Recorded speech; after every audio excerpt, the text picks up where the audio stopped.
আজকে যে ঘটনাটা ঘটলো, কারামন্ত্রী একজন সরকারি কর্মচারীর সঙ্গে যে আচরণ করলেন, এটাকে আপনি কিভাবে দেখছেন?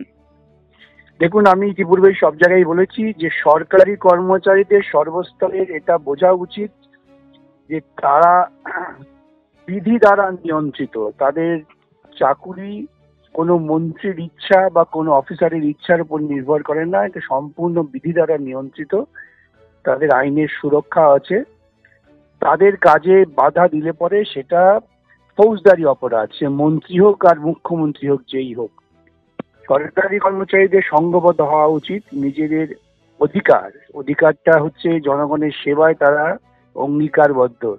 সেই সেবার কাজে নিজেদের ব্যস্ত রাখার জন্য যে বাধা দেবে তার বিরুদ্ধে সংঘবদ্ধভাবে রুখে দাঁড়ানো। আর এই রাজ্যের মন্ত্রিসভার মধ্যে অধিকাংশ মন্ত্রীরাই হচ্ছেন মাফিয়া। সুতরাং তারা তাদের মাফিয়া সুলভ কার্যকলাপ করবেন।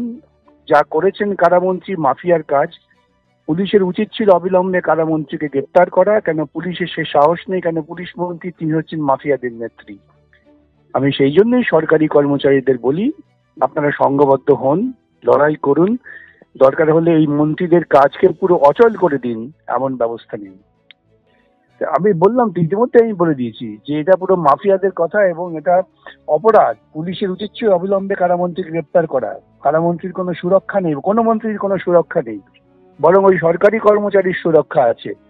কিন্তু সরকারি কর্মচারীদের সংঘবদ্ধ হতে হবে। আমার পরিষ্কার বক্তব্য, যদি সরকারি কর্মচারীরা আগামী কয়েকদিনের মধ্যে সকলে সংঘবদ্ধ হয়ে তাদের প্রতিবাদ ধ্বনিত করতে পারেন, যে ফর্মে তারা করবেন সেটাই জানবেন একমাত্র তাদের সুরক্ষা।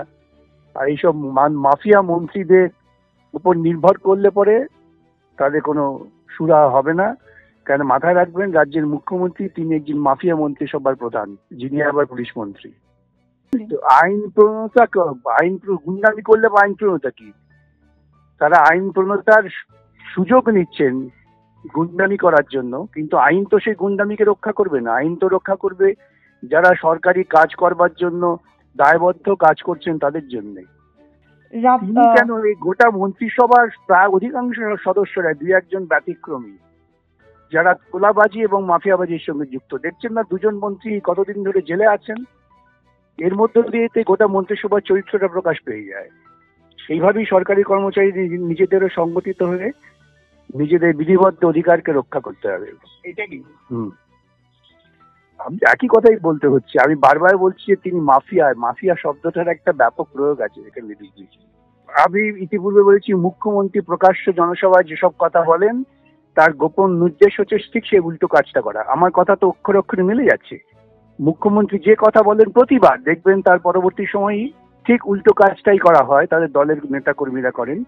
মুখ্যমন্ত্রী যদি নিজেই সত্যি সত্যি যে কথাটা বলেছেন তার কথা হতো, তাহলে এই কারামন্ত্রীকে সঙ্গে সঙ্গে উচিত ছিল মন্ত্রিসভা থেকে তাড়িয়ে দেওয়া।